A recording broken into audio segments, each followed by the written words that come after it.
Uma mulher em seus últimos momentos de vida deixa uma mensagem enigmática escrita com o próprio sangue. Foi exatamente isso que aconteceu com Karen Parnell, uma jovem que parecia viver uma vida comum até ser encontrada morta de forma brutal em sua própria casa. Mas o que parecia uma pista crucial para desvendar o caso acabou se tornando o centro de um dos mistérios mais desconcertantes da história criminal dos Estados Unidos.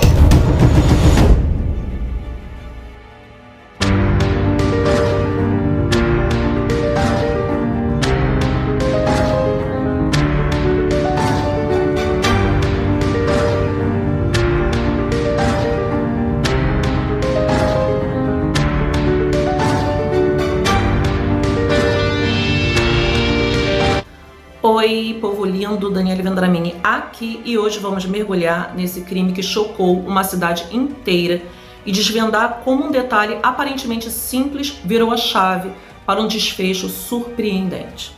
Será que você consegue resolver esse quebra-cabeça antes de conhecer a verdade? Não saia daí, o caso de Karen Parnell vai desafiar sua percepção de justiça e te fazer questionar o que você realmente sabe sobre o comportamento humano. Mas antes, já vai deixando aqui o seu like, se inscrevendo no canal para fazer essa comunidade crescer cada vez mais. E vamos ao caso.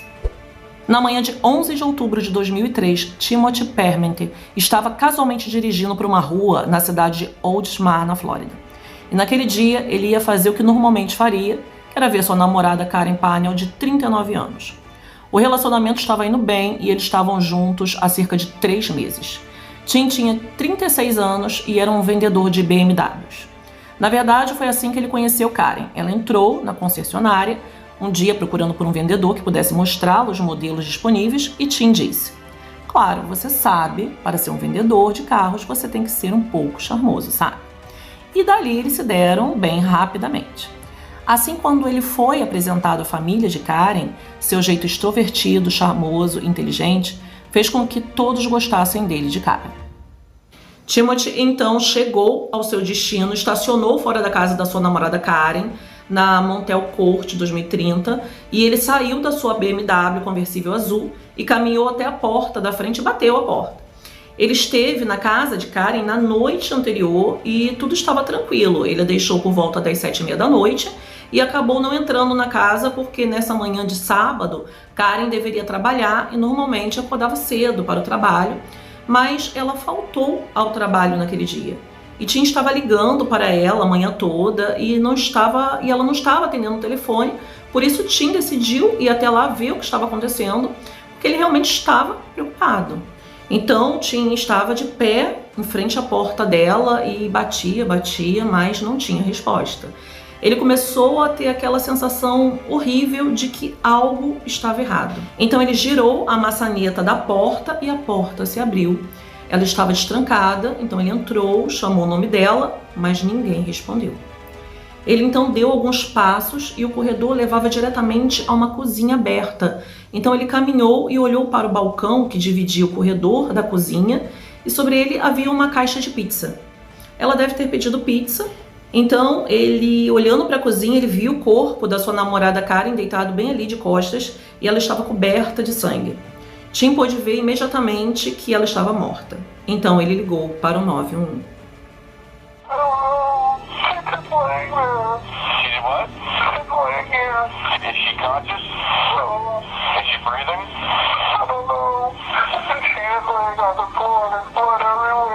Karen Parnell trabalhava no balcão de check-in de clientes da American Airlines no aeroporto de Tampa e ela era a mais nova de 6 irmãos e a única menina entre as crianças. Na verdade, ela nasceu na Alemanha, pois seu pai estava lá no exército na época, e era ela quem organizava todas as reuniões, jantares em famílias, eventos familiares. Ela tinha um relacionamento muito amoroso com seus 5 irmãos mais velhos, e não apenas por ser a criança mais nova da família, mas também por ser a única menina. Todos eram extremamente protetores com Karen. Antes de ser agente de passagens no aeroporto, Karen havia sido modelo, pois ela era dona de uma beleza incrível. Mas ela desistiu disso e começou a trabalhar como agente de passagens no aeroporto de Tampa Bay para a American Airlines. Karen era uma pessoa doce, calma, e sempre que eles tinham um passageiro irritado, gritando e berrando, Karen os acalmava. Ela era tão boa em falar com as pessoas, acalmando-as, tranquilizando-as, a ponto de realmente ter se tornado supervisora na sua posição.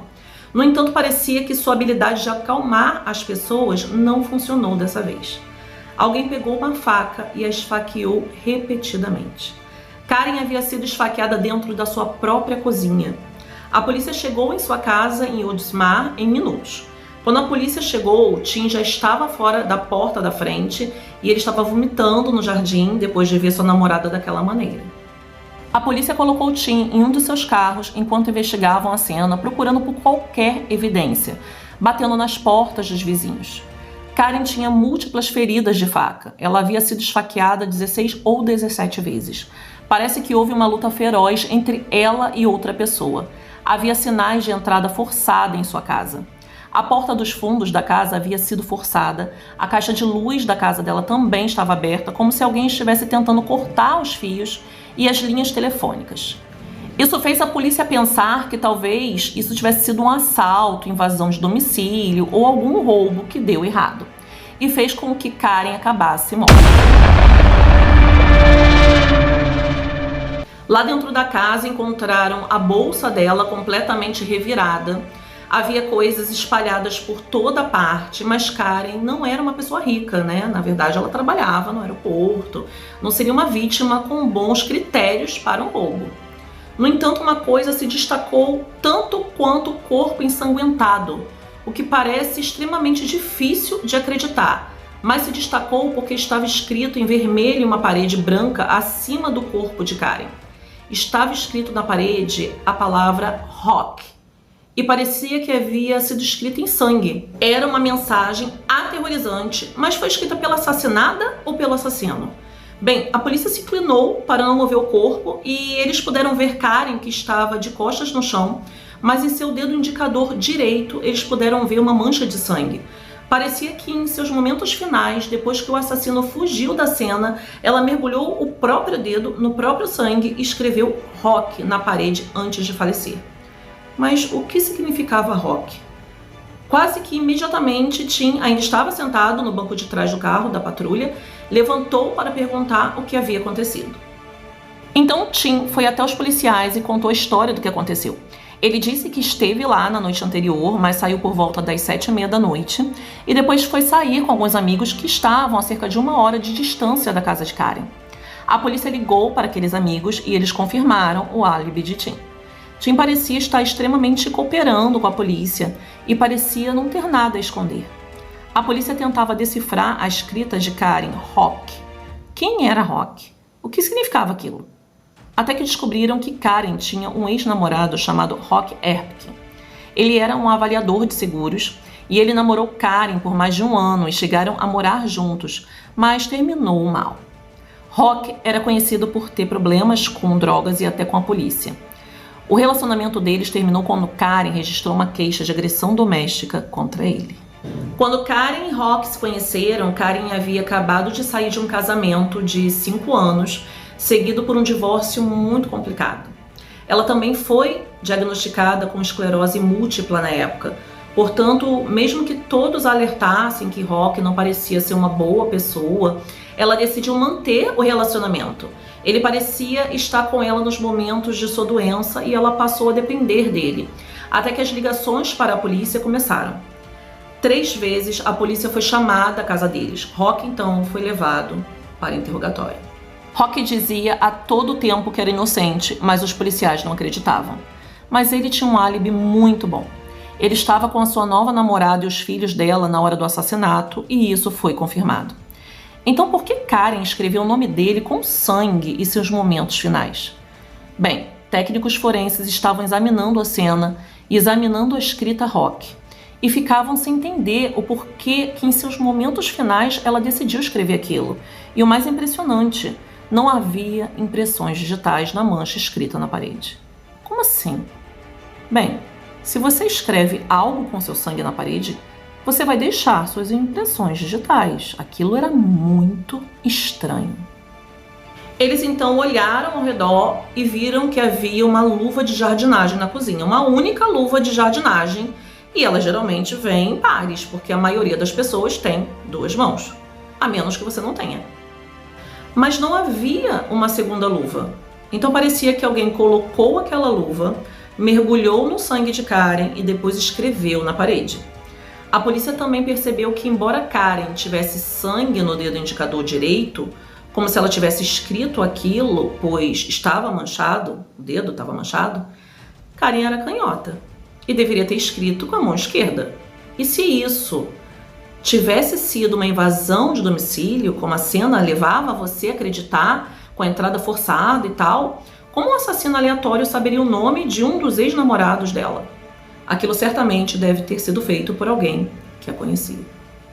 Eles começaram a investigar Jeffrey Pannell, com quem ela foi casada por 5 anos, e Karen conseguiu uma pensão alimentícia. Mas quando Karen foi diagnosticada com esclerose múltipla, ela pediu mais e mais dinheiro para o ex. Mas Jeffrey também tinha um álibi. Ele estava mergulhando na hora do assassinato dela e também foi provado.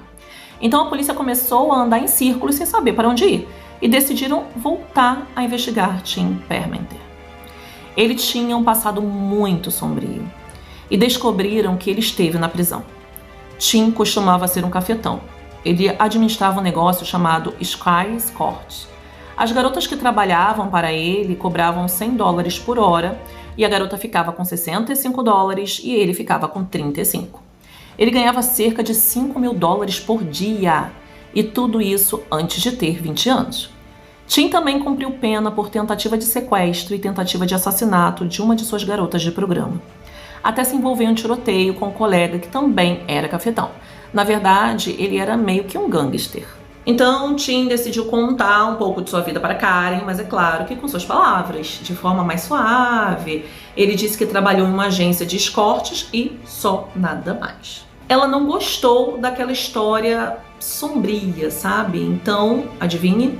No dia seguinte, ela foi trabalhar usando um suéter de gola alta e seus colegas de trabalho disseram que estava muito quente para ela usar um suéter de gola alta. Mas o problema é que Karen estava cheia de hematomas ao redor do pescoço e Tim a estrangulou. A verdade foi que ele estrangulou, então os colegas de trabalho, ao verem aquilo, falaram para ela fazer um boletim de ocorrência e o deixar. Mas por algum motivo, Karen não fez isso. A polícia estava focada em Tim, mas ele tinha um álibi e era muito cooperativo. Seu amigo havia confirmado sua história de que ele estava a 1 hora de distância na hora do assassinato. Mas os detetives achavam que aquilo simplesmente não fazia sentido. Então, pediram a Tim para tirar todas as roupas para checarem seu corpo e não havia arranhões, marcas de sangue, nada nele. Eles revistaram até sua casa, seu carro e não encontraram nada. Foi então que eles fizeram mais uma coisa: a caixa de pizza. A caixa de pizza que estava em seu balcão. Tim disse que ela deve ter pedido pizza depois que ele saiu e ele saiu às 7h30 da noite. Mas as impressões digitais de Tim estavam na caixa de pizza. Aquilo era muito estranho. O recibo também mostrava que a pizza foi entregue às 8h48 da noite. E Tim disse que saiu mais de 1 hora antes disso. 3 fatias daquela pizza de pepperoni e queijo estavam faltando. E a polícia, fazendo a autópsia de Karen, não encontrou pizza nenhuma em seu estômago. Diante daquelas provas, Tim alegou que foi realmente ver seus amigos naquela noite, mas estava sem relógio e talvez tenha se confundido com o horário. A polícia então verificou os registros telefônicos de Tim e ele ligou para o amigo em seu telefone. O amigo que ele disse que foi ver por volta das 9h30, pois o local que estava era 1 hora longe da casa de Karen, até eles se encontrarem seria aquela hora, tudo bem. Mas o problema é que aquela ligação para seu amigo foi feita da casa de Karen, não do celular dele. Então aquilo significava que ele ainda estava na casa de Karen às 9h30. Ele meio que entrou em pânico e disse que não havia feito aquilo, mas a polícia falou que as torres de celular dizem exatamente onde alguém está e viram que as ligações vinham da casa de Karen às 9h30 da noite.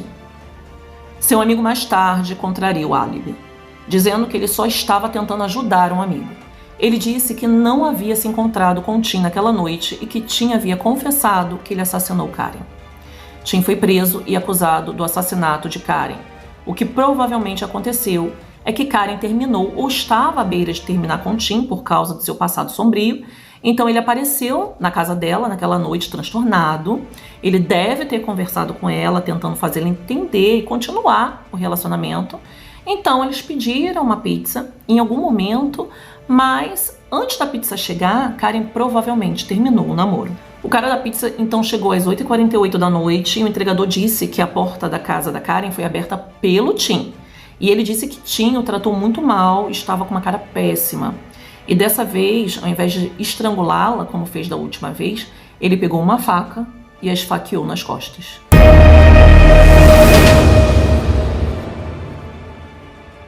Ela caiu ao chão e ele continuou esfaqueando-a por 16 ou 17 vezes.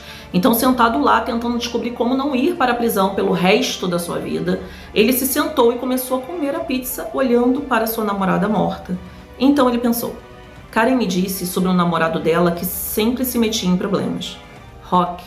Então ele abre a gaveta, vê um par de luvas de jardinagem, coloca uma, inclina-se, mergulha no sangue de Karen e escreve o nome dele na parede.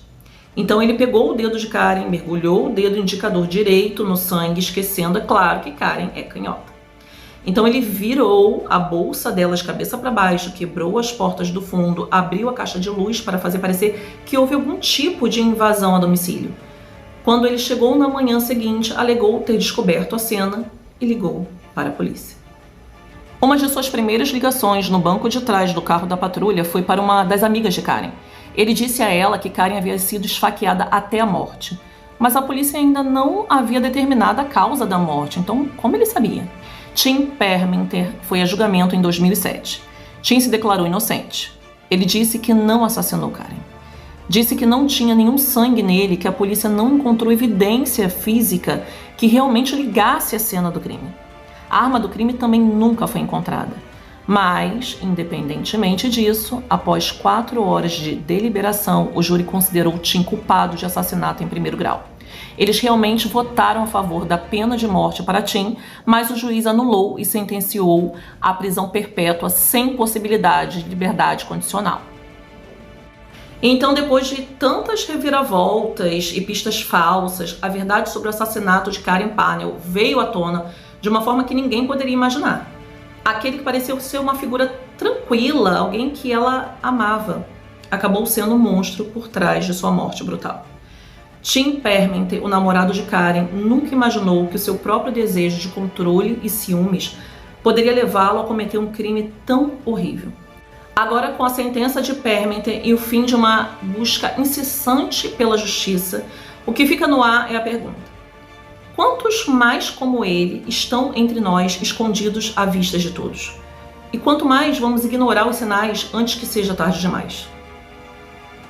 Bem, pessoal, deixe aqui seu comentário abaixo, compartilhe esse vídeo com seus amigos, inscreva-se no canal para não perder os próximos casos que vão te deixar sem palavras. Até a próxima investigação, claro, na próxima sexta.